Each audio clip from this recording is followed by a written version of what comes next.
Bonjour à toutes et à tous. Bienvenue sur le podcast de Sageora. Sageora est un média spécialisé sur le thème du handicap et de l'inclusion. Découvrez l'actualité des politiques publiques, les enjeux du système d'accompagnement et les évolutions en matière d'accessibilité universelle. Comment on fait pour évaluer cette capacité à décider pour soi, à suivre son chemin, surtout quand c'est difficile? Est-ce qu'on peut vraiment mettre un chiffre sur l'autodétermination? C'est toute la question, oui. Aujourd'hui, on plonge dans pas mal de documents qui essaient de faire ça. On a des échelles comme l'ALR, la CIS, le LARIDI. Pour enfants, ados, adultes? Voilà. Et puis des guides, des notes de recherche. Tout ça pour essayer de cerner ce concept et les besoins de soutien qui vont avec. Pas mal de choses viennent du Québec, j'ai l'impression. Et cette histoire de traduction maison pour la LR ou la CIS, ça veut dire quoi concrètement? Ça veut dire qu'elles n'ont pas eu de validation scientifique rigoureuse en français. Donc, comparer les résultats, c'est compliqué. D'accord, donc prudence sur les comparaisons. Exactement.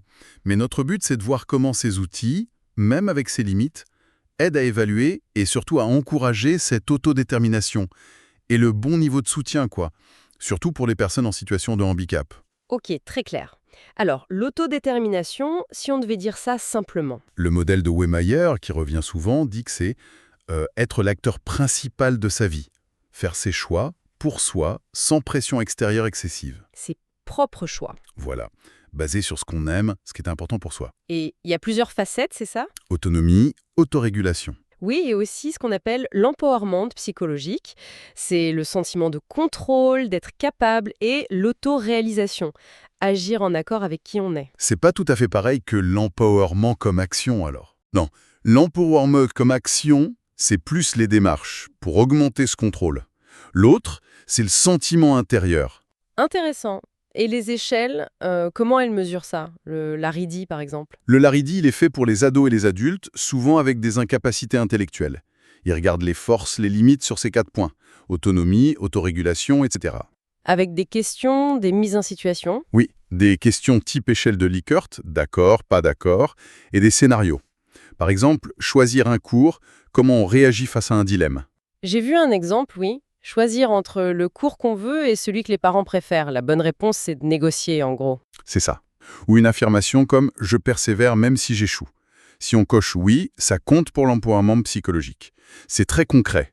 Et l'échelle Herlier, elle apporte quoi de plus? L'air, elle a cette particularité de croiser les regards. La personne, un éducateur, un parent, et elle fait bien la distinction entre les capacités, ce qu'on sait faire, et les occasions de le faire. Le fameux « pense, fait, ajuste ». Exactement. Mais là aussi, attention, c'est une adaptation pour un contexte québécois spécifique, les CRDT. Donc la comparaison reste limitée. D'accord. Et puis à l'échelle 6, là on change de perspective, non? Tout à fait. La 6, la Support Intensity Scale, elle ne mesure pas l'autodétermination elle-même, mais plutôt l'intensité du soutien nécessaire. Le soutien extérieur. Oui. Quel type d'aide, à quelle fréquence, pour combien de temps? Dans plein de domaines, la maison, la vie sociale, le travail, la santé. Le cas d'Aurélie l'illustre bien. QI 65, des difficultés précises comme le jugement social, la colère. D'aussi des points forts, sa créativité, son projet professionnel. Et la CIS va détailler. Elle a besoin d'aide pour ses médicaments, pour gérer son argent, pour sa sécurité. C'est très précis. Très. Mais le document le dit bien, pas de normes françaises pour la CIS. Ça rend difficile de situer ses besoins par rapport à une population de référence. C'est intéressant ce contraste. Le LARDI ou l'AIR essaye de mesurer quelque chose d'interne, la capacité, et la CIS mesure le besoin externe. Exactement. Et ça pose la question, est-ce qu'on doit plus travailler sur la personne pour qu'elle s'adapte ou sur l'environnement pour qu'il soutienne mieux? C'est tout l'enjeu. Ouais, bonne question. Alors, une fois qu'on a identifié ses besoins, par exemple avec la CIS, on fait quoi? Comment on passe à l'action pour l'autonomie? C'est là qu'interviennent les guides pratiques, pour les coachs, pour les personnes accompagnées. L'idée, c'est de traduire l'évaluation en action. Concrètement, Aider la personne à réfléchir sur elle-même, ses forces, ses limites. Travailler la communication.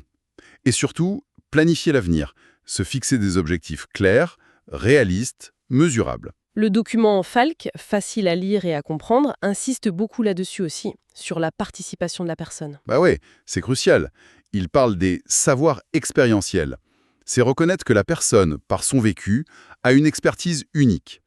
Il faut un vrai partenariat avec les professionnels, pas juste être consulté pour la forme. Et pour développer les compétences, j'ai vu une liste d'outils, jeux de rôle, modelage, des stratégies comme « fais-le ». Oui, fais-le, c'est un bon exemple. C'est un acronyme pour une méthode de résolution de problèmes. F pour formuler le problème, A pour analyser les solutions, I pour identifier la meilleure, S pour suivre le plan. L pour l'évaluer et E pour essayer encore si ça n'a pas marché. Ça donne une structure, ça aide à s'organiser face aux difficultés, ça renforce l'autorégulation. C'est une méthode pratique. Très. Et on revient souvent à ce contexte québécois, les CRDT, les plans comme le PSI ou le PIE. Oui, ce sont les plans de services individualisés ou plans d'intervention éducatif là-bas.